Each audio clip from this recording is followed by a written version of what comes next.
It's not about the money. That's what Saskatchewan teachers say. But the union has agreed to go back to the bargaining table now that the government has offered a new deal. So let's do some of the math. Public records show more than half of the teachers in Saskatchewan, about 63%, earn at least $93,000.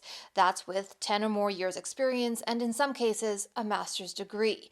Plus, teachers work a shorter year with 10 to 12 weeks off. The average teacher salary is $88,000, so let's use it. The union is asking for a 2% increase each year. Plus, it's also asking to add the Consumer Price Index, a common measure of inflation.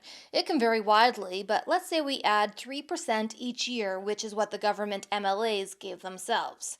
So, together, that's basically a 20% increase over 4 years and would bump up the average teacher salary to $107,000 by 2028, plus those 12 weeks off. So, what's the government offering? It says it's willing to extend the current contract, 7% over 3 years, or another option, tie the salary increase to the Consumer Price Index, capped at 3% a year. So, if the cost of living continues to rise, it could be a 12% increase over 4 years, making the average salary just under $100,000 by 2028, plus those 12 weeks off. But if inflation slows, the salary bump wouldn't be that high. And so the two sides are going back to the table. But the union says it still wants to negotiate class size and classroom complexity into the contract.